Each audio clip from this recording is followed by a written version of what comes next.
Australia والوں کے، وہ سارا جہان دیکھتا ان کو۔ دوسرے ہیں انفسی، وہ بھی سب میں ہے کہ ہر انسان اپنے اندر وہ چیزیں پاتا۔ خصوصی دلائل جو ہیں کہ جو لوگ مخاطب اول تھے، پہلے جن سے حضور نے جو کلاس جو پہلے پڑھ رہی تھی وہ جانتے تھے ان چیزوں کو، ان کی مانی ہوئی باتیں ان کے پیش کی کہ میں کوئی نئی بدعت نہیں لایا معاذ اللہ، میں نے کوئی یہ گرنتھ نہیں ایجاد کی، یہ ساری چیزیں نیک لوگ کہتے ہیں۔ اب اس سلسلہ میں دوسری بات آئی کہ لقمان کو لوگ کس حیثیت سے مانتے تھے، یہ بہت ضروری ہے کیونکہ عموماً لوگوں نے لقمان نبی نہیں تھے، حکیم نہیں تھے، دانا تھے، نبوت کا کوئی ثبوت نہیں۔ اب ان کے بارے میں کہتے ہیں کہ وہ افریقہ میں ایک حبشی غلام تھے، مگر دانا بہت تھے، انہوں نے بہت اچھی اچھی باتیں کہی ہیں۔ آپ سب سوچیں عرب کے بگڑے ہوئے سردار جو رسول اللہ صلی اللہ علیہ وسلم کو بھی اس میں راہ پر کہ آپ کے پاس تو کوئی نوکر نہیں، آپ مکہ اور مدینہ میں کوئی سردار نہیں، ہاں کیوں قرآن نہیں نازل ہوا علی رجل من القریتین عظیم، دو اتنے بڑے شہر ہیں، اتنے بڑے بڑے سردار ہیں، آپ کو وہ نہیں نظر آئے، تو ایک یتیم اور غریب نظر آئے؟ ایسے اکڑے سرکش لوگوں کو ایک غلام کی نصیحت کا کیا اثر ہو سکتا؟ یہ بات کوئی نہیں، نہ اللہ نے ان کے سامنے پیش کی، نہ وہ اس غلام کو جانتے تھے۔ میری باتیں ذرا توجہ سے سن لیں، پھر انشاءاللہ نا جب درس اللہ مہلت دے گا تو سارا بیان بھی ہوگا۔ مگر لقمان کو پہچانا، لقمان عربوں کے لیے کوئی غیر معروف اور اس قسم کا گمنام آدمی نہیں تھا کہ کسی علاقے میں غلام گزرا ہے۔ یہ بات ان کے لیے کیا اثر انداز ہو سکتی، کیا اثر رہتے؟ وہ کہہ دیتے ہاں آپ جیسے کوئی پاگل ہوگا جس نے یہ باتیں کی، نہیں، یہ ان کا ہی ایک سردار ہے، ٹھیک ہے وہ لقمان بھی ہوا، مگر یہ لقمان قوم عاد میں سے تھے۔ نوح علیہ السلام کے بعد جو قوم برسر اقتدار آئی نا وہ قوم عاد ہے، اور بڑی ترقی کی انہوں نے۔ اللہ تعالیٰ کی فرماتے ہیں لم یخلق مثلھا فی البلاد، سمود جیسی قوم دنیا میں پیدا نہیں، ذات العماد، ایسے ایسے ستون اور پیلس اور محل انہوں نے بنائے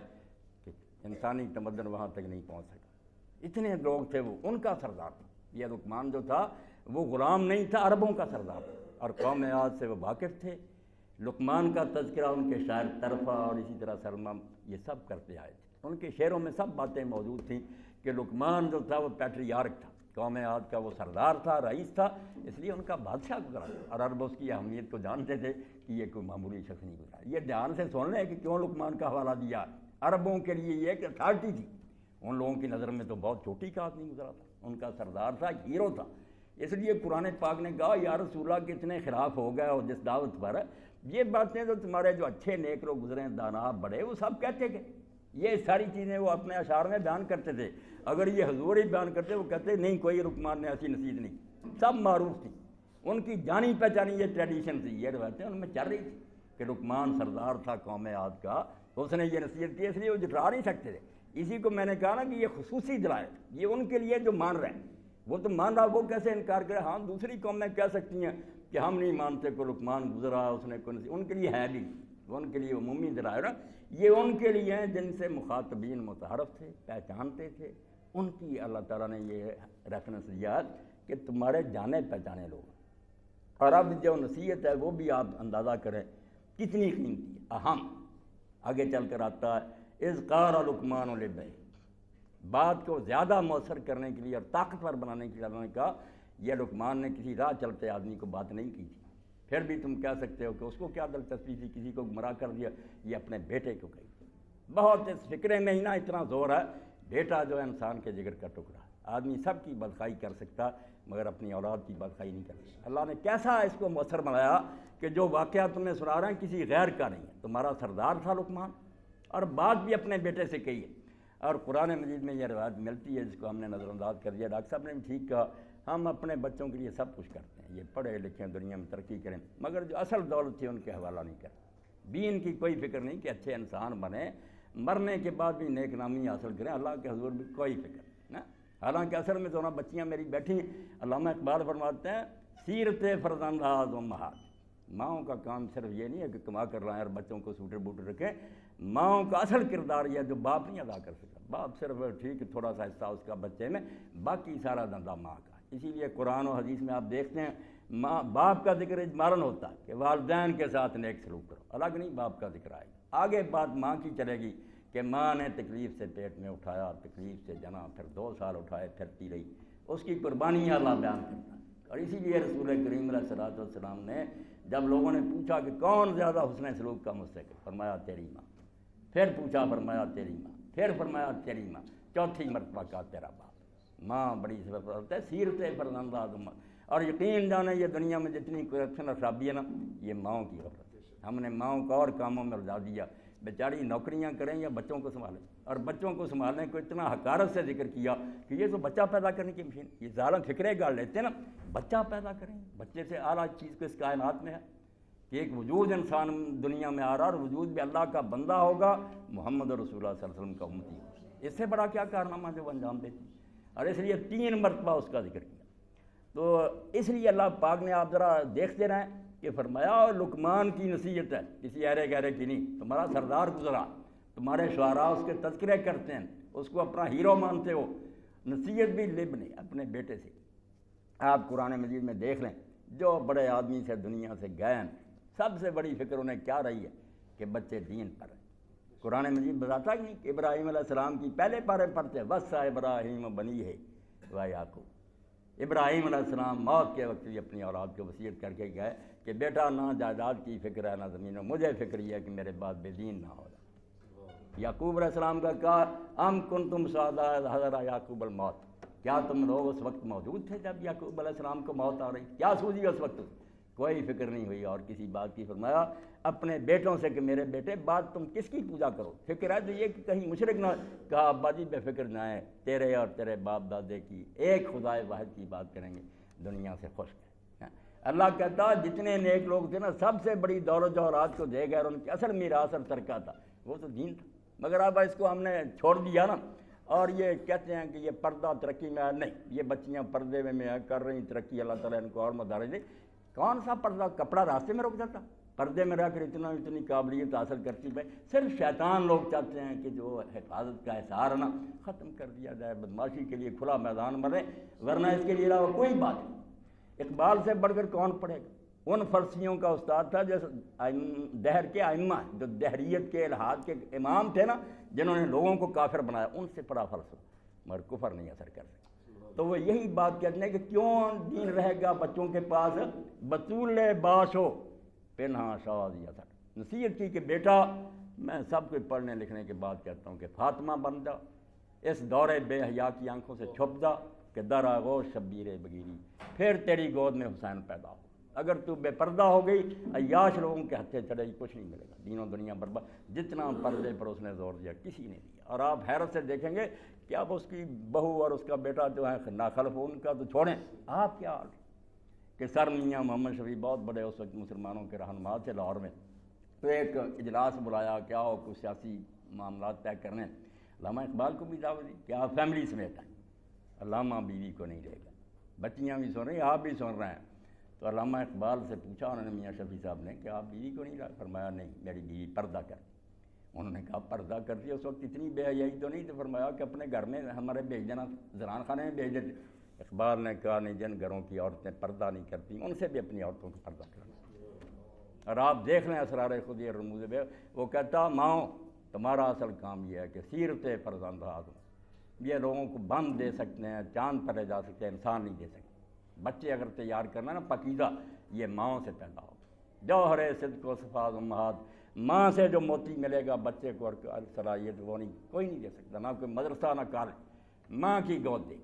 تو اس لیے اللہ کہتا ہے کہ نیک لوگ ہمیشہ اولاد کو وصیت کرتے ہیں دین کی، اس لیے حوالہ دیا کہ لقمان اذ قال لقمان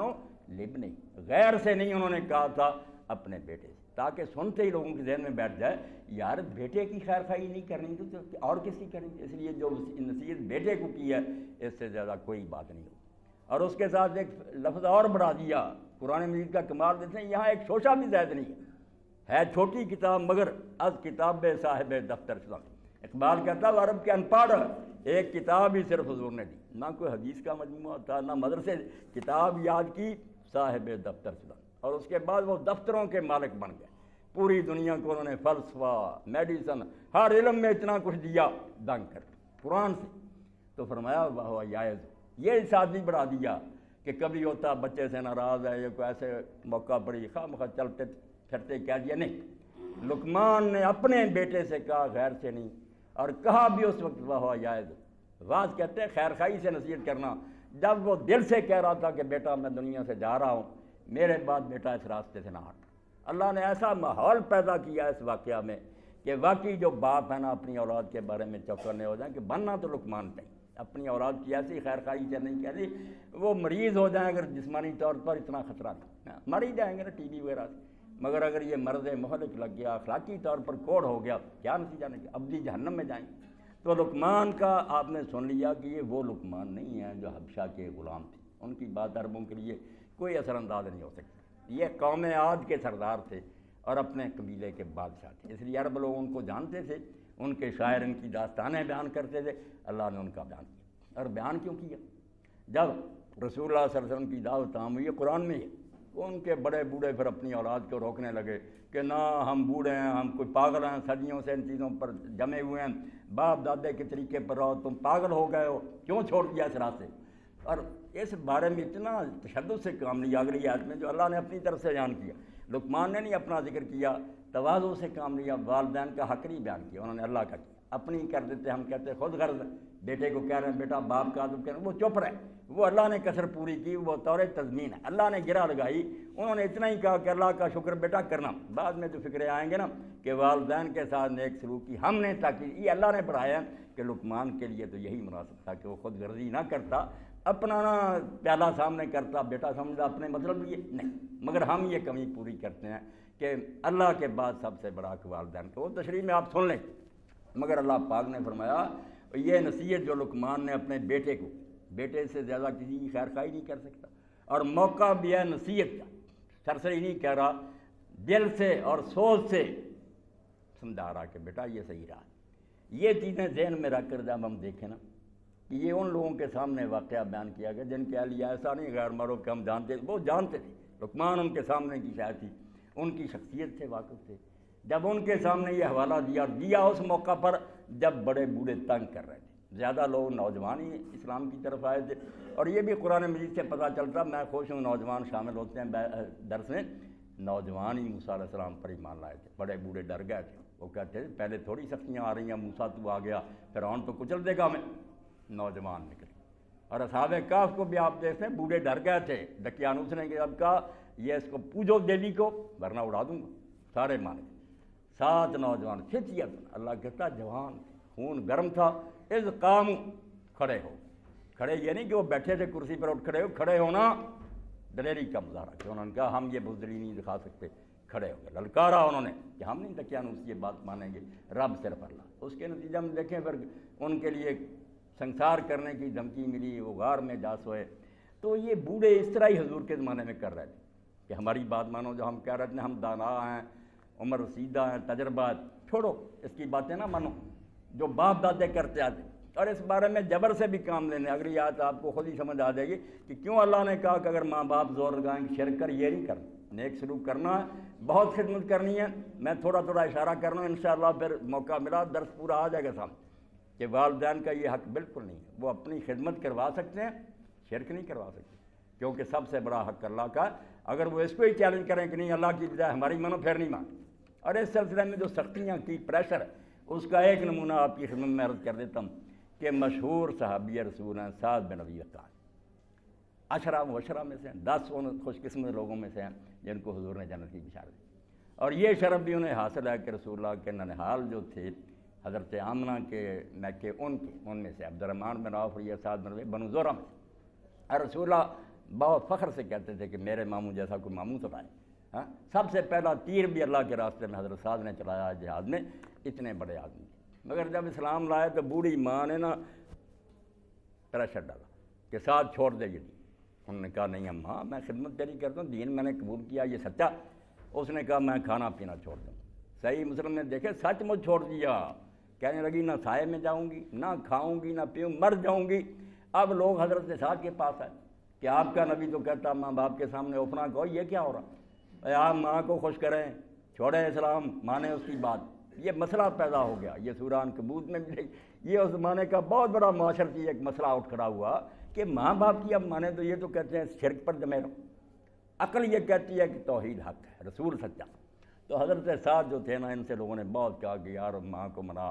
انہوں نے اخیر یہ پیغام بھیجا کہ اماں سن لیں، اب تو ایک جان نہ تیرے اندر، اگر 100 جان بھی بار بار تجھے ملے اور اس طرح ہی مرتی رہنا تو پھاکے کر کے مر جا، دین نہیں چھوڑو۔ دین نہیں میں نے چھوڑنا، دین اللہ کا معاملہ، اور قیامت کے دن میں نے اس کا حساب دینا، میں تجھ کو کیا خوش کروں؟ خدمت ٹھیک ہے، نرم رویہ اور سلوک اور اچھی گفتگو، یہ کیا تیرا حق ہے کہ تو دوزخ میں مجھے بھیجنا چاہتی؟ تو لوگوں نے پھر بڑی مشکل سے انہوں نے کہا ماں، وہ ڈٹ گیا، اس نے سنی کوئی نہیں بات، توبہ کر، پھر کھانا پینا شروع کر۔ یہ ایک وقت ہے، ایسے بہت تھے جن کا اللہ نے بعد میں حوالہ دیا کہ ماں باپ اگر کوشش کریں شرک کر، یہ نہیں ان کا حق بنتا، دنیا میں اچھا سلوک کرو، خدمت کرو، ٹھیک ہے، مگر وہ گمراہ کرنا چاہیں یہ ان کی کیا بات؟ آپ پڑھے لکھے ہیں، سمجھتے ہیں، دلیل سے پتہ چل گیا کہ حق یہ ہے، اس کو مان۔ یہ تمہیدی باتیں دیر اگر وقت ہو گیا تو میں کہتا ہوں اس پر ہی ختم کر دیں، ورنہ ایک جملہ جو ہے اس کو کر لیتے ہیں۔ پہلا جو ٹکڑا اللہ تعالیٰ نے فرمایا وَلَقَدْ آتَيْنَا لُقْمَانَ الْحِكْمَةَ أَنِ اشْكُرْ لِلَّهِ وَمَن يَشْكُرْ فَإِنَّمَا يَشْكُرُ لِنَفْسِهِ وَمَن كَفَرَ فَإِنَّ اللَّهَ غَنِيٌّ حَمِيدٌ۔ سچ ہے اللہ کی کتاب جو رسول کریم علیہ السلام نے فرمایا لا تنقضی عجائب، عمریں صرف ہو جائیں گی، قیامت کے لوگ کھپ جائیں گے تفسیریں کرتے، اس کے عجائب اور اس کے موتی ختم نہیں ہوں گے۔ اس کے ایک لفظ میں وہ کانیں چھپی ہیں موتیوں کی،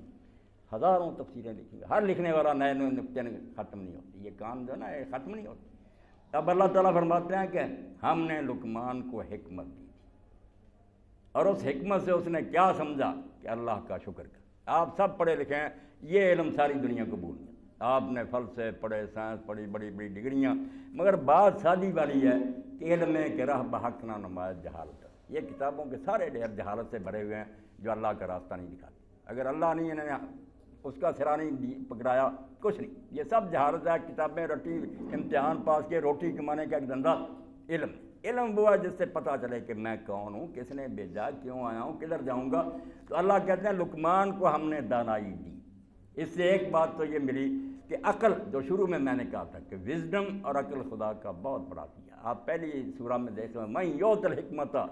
قد اوتی خیرا کثیرا، جس کو حکمت مل گئی نا کہ ہر معاملے میں لاجک سے کام لیتا، اس کو خیر کثیر مل گیا، اتنا بڑا خزانہ مل گیا جس کا شمار کے۔ میں نے آپ کے سامنے گفتگو کی ہے سادے سے آدمی نے کہ دین کی کسی بات کو آپ چیلنج کریں، ہم نہیں ناراض ہوں، مگر دلیل سے بات کریں کہ یہ قرآن کی بات سمجھ نہیں آتی، ہم منائیں گے۔ حکمت ہی تو قرآن کا کمال ہے کہ وہ لوگوں میں عقل پیدا کرنا چاہتا ہے۔ یہ مولویوں والی باتیں نہیں کہ ہاں فلانی لال کتاب میں لکھا، نہیں، یہ اللہ کی کتاب ہے، قرآن حکیم ہے، ہر بات لاجک پر مبنی ہے، اس لیے آپ دلیل سے بات کریں، قرآن کی دلیل ہے۔ تو اللہ کہتا ہے لقمان کو سب سے بڑی دولت کیا دی تھی، حالانکہ قوم عاد کا سردار تھا، وہ نہیں بات کی، حکمت دی، دانائی دی تھی۔ دانائی اللہ تعالیٰ کا سب سے بڑا انعام ہے جس بندے کو بھی مل جائے، اور اس کو حاصل کرنے کی تمنا کرنی چاہیے کہ اللہ ہر معاملے میں۔ اور حکمت کا مفہوم میں آپ کی خدمت میں عرض کر دوں، حکمت ایسی شاید عربی زبان میں ایک لفظ اسی سے ملتا جلتا حکمت۔ جب گھوڑے کے منہ میں یا گدھے کے منہ میں دیتے ہیں نا، لوہے کی ایک سیخ ہوتی ہے، پھر اس کو چباڑے میں ڈال دیتے ہیں، اس کو کہتے ہیں حکمت۔ اور حکمت بھی اسی سے نکلا، جیسے وہ اس کو قابو رکھتی ہے نا، جس میں حکمت ہوگی وہ آوارہ گرد نہیں ہوگا۔ یہ جو والی لوگ ہوتے ہیں، بے پرواہ ہوتے ہیں، صبح جام سے گزرتی ہے، شام دل آرام سے گزرتی ہے، عاقبت کی خبر خدا جانے، اب تو آرام سے، یہ آوارہ لوگ حکمت سے خالی۔ حکیم اور دانا وہ ہوگا جو انجام پر نظر رکھے گا کہ نتیجہ کیا نکلے گا، وہ سوچ بچار سے کام لے گا، آوارہ نہیں ہوگا۔ تو حکمت کو اللہ نے حکمہ کہا کہ جیسے اسے لگام دی ہوتی نا، جب آدمی میں پیدا ہو جاتے روک کر کہ یہ کام کرنے ہیں، یہ نہیں کرنے۔ تو لقمان کو حکمت، ایک بات تو یہ پتہ چلا کہ قرآن عقل کا دشمن نہیں، عقل کو نعمت قرار دیتا، بہت بڑی نعمت ہے جس کو ملی۔ اب اس دین کے بارے میں کہا کہ یہ زبردستی عقیدے میں نا غلط، مطالعہ کی کمی ہے یا پیش کرنے والوں کا قصور ہے کہ صحیح رنگ میں پیش نہیں کرتے۔ اور دوسری بات جو اس سے نکلی وہ یہ کہ انشکر للہ، دانائی سے پہلا بیج جو ظاہر ہونا چاہیے، پہلی جو نکلنی چاہیے کمپل، وہ شکر ہے۔ اللہ کا شکر اگر نہیں سیکھا آدمی نے، وہ سارا علم بیکار ہے، جتنا مرضی پڑھ جائے، پی ایچ ڈی ہو جائے، علامہ دہر ہو جائے، اگر شکر کی توفیق نہیں ہو، اس کو دانائی کا ایک لفظ بھی نہیں نصیب، وہ سمجھا ہی نہیں کہ دانائی کیا۔ اللہ تعالیٰ فرماتا دانائی سے پہلا نتیجہ یہ نکلنا چاہیے کہ آدمی کے اندر یہ احساس پیدا ہو جائے کہ جب میں نہیں تھا، اور اب اتنی زیادہ صلاحیتیں مجھے ملی ہیں، یہ کس کا کیا؟ دینے والے کو پہچان جائے، شکر منعم۔ اور یہ یقین جانے آپ، یہ اللہ نے زبردستی نہیں کہا کہ میرا شکر کرو۔ آپ کا بھی اگر شکر نہ کرے اولاد، ٹیچر کا احترام نہ کرے شاگرد، حکومت کو ٹیکس نہ دے لوگ، کوئی کسی کے پاس تحریر نہیں ہے، کوئی معاہدہ نہیں ہوا کہ ہم یہ کریں گے، صرف شکر پر مبنی ہے کہ چونکہ ان کے احسان ہے کچھ، اس کے معاوضے میں کہا جاتا ہے کہ شکر منع واجب ہے. یہ عقلی ہے ایک بنیاد جس کو اگر درمیان سے نکال دیں جہان کا سارا نظام تباہ ہو جائے. کیوں کسی کا کوئی حق مانے؟ پھر سارے حقوق اس بنیاد پر قائم ہیں کہ جس سے کوئی فائدہ اٹھاتا ہے اس نافع کا منفع پر حق آٹومیٹک